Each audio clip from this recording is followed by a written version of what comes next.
Assalamualaikum warahmatullahi wabarakatuh. Pada kesempatan kali ini kita bertemu lagi dalam mata kuliah pasar modal dan analisis sekuritas.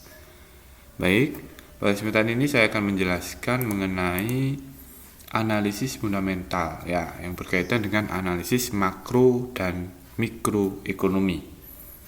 Ya.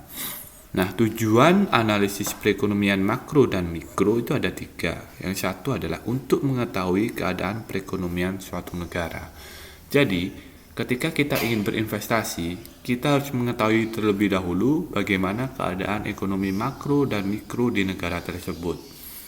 Nah, ketika kita ingin berinvestasi atau membeli saham istilahnya ya di Indonesia, kita itu harus tahu bagaimana keadaan perekonomian di Indonesia saat ini. Apakah pertumbuhannya positif atau negatif ya?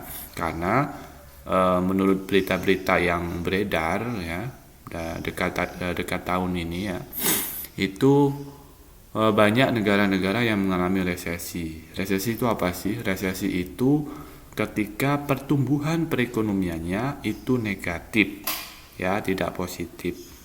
Nah, bukan perekonomiannya yang negatif, namun bukan perekonomiannya yang defisit ya. Defisit itu artinya rugi ya dari neraca perdagangannya suatu negara, tapi hanya pertumbuhannya yang negatif ya, pertumbuhan. Jadi bedakan antara neraca perdagangan ya yang defisit itu dengan pertumbuhan. Kalau pertumbuhan itu belum tentu neraca perdagangan suatu negara itu defisit ya kalau pertumbuhannya negatif. Namun ketika neraca perdagangannya suatu negara itu defisit ya, sudah pasti pertumbuhan perekonomiannya akan negatif begitu.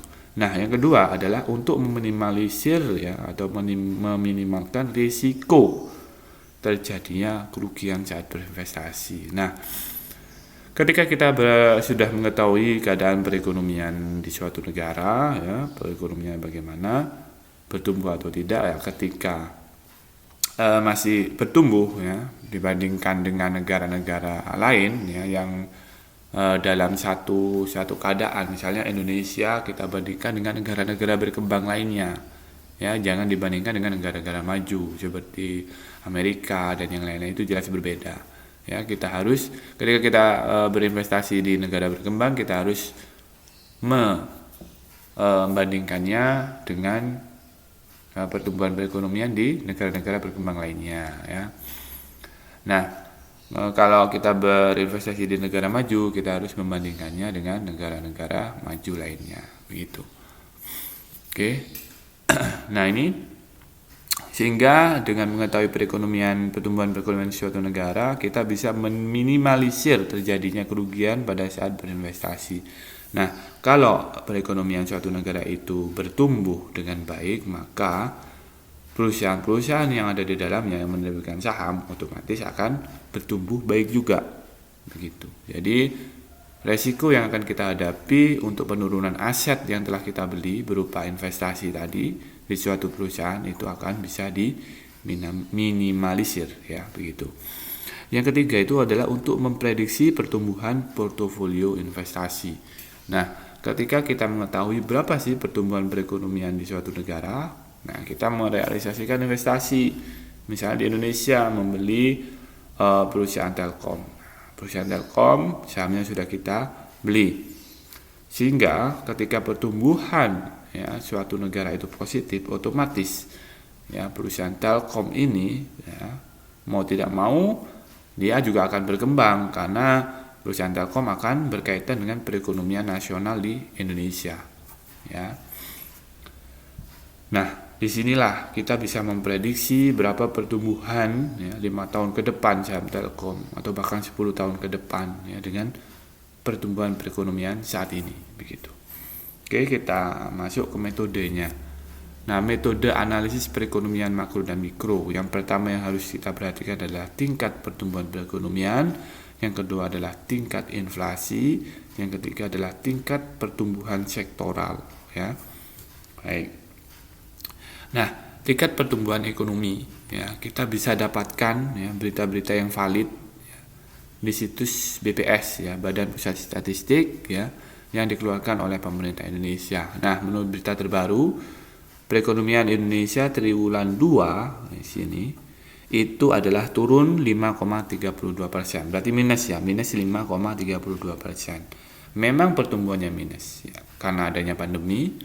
Ya, mau tidak mau Indonesia perekonomiannya terimbas ya, dengan banyaknya dilakukannya lockdown di negara-negara lain, sehingga aktivitas ekspor impor di Indonesia jadi terganggu, sehingga mengakibatkan pertumbuhan di triwulan 2 itu minus 5,5%, minus 5,32%. Nah, kita dalam menganalisis tidak bisa melihat hanya angka minus 5,32%, tapi kita harus bandingkan dengan negara-negara tetangga lain yang juga di dalam negara yang termasuk negara berkembang, begitu ya. Kalau angka minus 5,32% ini masih dianggap baik ya, maksudnya di negara lain ada yang lebih parah minusnya ya, minusnya ada yang minus 6%, ada minus 7%, bahkan di Amerika sampai minus 40%. Nah, ini berarti di Indonesia ini masih wajar-wajar saja ya, pertumbuhan perekonomiannya minus 5,32%. Begitu cara menganalisisnya. Kita harus bandingkan ya. Baik, tingkat inflasi ya. Tingkat inflasi 2019 di sini itu 3,72%. Ya, Indonesia. Tingkat inflasi yang baik itu antara 1 sampai 3%. Itu wajar ya. Inflasi yang wajar. Tapi batas atasnya itu adalah 5%. Ketika inflasi sudah di atas 5%, berarti barang-barang akan melambung tinggi ya harganya. Otomatis daya beli konsumen akan menurun, sehingga akan menurunkan perputaran perekonomian ya. Banyak orang-orang tidak mampu untuk memenuhi ya kebutuhan dasarnya kalau inflasinya semakin tinggi, sehingga perputaran perekonomian tidak akan lancar, sehingga akan mempengaruhi pertumbuhan perekonomian lagi nanti ya, berimbasnya begitu. Nah, di sini ada pertumbuhan tingkat pertumbuhan sektoral. Sektoral yang dimaksud di sini adalah sektoral dari perusahaan yang menerbitkan saham. Nah, ada banyak kan perusahaan, hampir 300 lebih perusahaan yang menerbitkan saham di Bursa Efek Indonesia. Nah, ini ada dibagi nanti perusahaan-perusahaan ini. Ada sektor perbankan, ada sektor pertanian, ada sektor pertambangan, ya, ada sektor transportasi, ya, ada sektor farmasi, dan masih banyak lagi. Nah, di situ kita harus melihat dulu sebelum kita membeli saham perusahaannya. Saham perusahaan ini masuk sektor apa? Nah, sektor ini itu berkembang pertumbuhannya berapa persen? Ya, begitu. Saya contohkan di sini adalah sektor farmasi. Nah, sektor farmasi, ya, kita bisa cari berita-berita yang dari media massa ya, secara online yang terpercaya ya, seperti Kontan, ya, seperti Tempo, ya, CNBC, Kompas, dan lain sebagainya. Itu adalah media online ya yang bisa dipercaya ya. Jangan blognya seseorang kita menjadikan referensi ya, itu belum tentu valid. Tapi kalau sudah media massa yang terkenal ya, seperti Kompas, Tempo, ya, CNBC ya, itu sangat terpercaya ya media pemberitaannya, begitu ya, tidak diragukan lagi. Nah, di sini dikatakan bahwa di Tempo ya, perusahaan farmasi tumbuh 4%. Berarti perusahaan sektor farmasinya saja pertumbuhannya itu melebihi pertumbuhan perekonomian Indonesia yang minus 5,32% tadi ya. Nah, di sini perusahaan farmasi justru tumbuh 4%. Karena apa? Mungkin karena pandemi, perusahaan farmasi banyak mengeluarkan vitamin-vitamin, banyak mengeluarkan obat-obatan ya yang berkaitan dengan pertahanan kesehatan dari masyarakat ya, meningkatkan kekebalan tubuh dari masyarakat ya, sehingga produk-produknya laris ya di pasaran ya, seperti multivitamin dan yang lain-lain, sehingga perusahaan sektor farmasi bertumbuh 4%. yang melebihi pertumbuhan perekonomian Indonesia. Berarti untuk investasi di sektor farmasi ini cukup menjanjikan ya untuk saat ini, karena pertumbuhannya 4%. Ya, apa saja sih perusahaan di farmasi? Ada Kalbe Farma, ada Kimia Farma, ya, ada Indofarma. Nah, itu semua adalah perusahaan-perusahaan farmasi yang ada di Bursa Efek, dan masih banyak lagi ya. Daftarnya bisa kalian download di idx.co.id. Baik, 3 komponen itu yang perlu kita perhatikan: pertumbuhan perekonomian, inflasi, dengan pertumbuhan sektoral.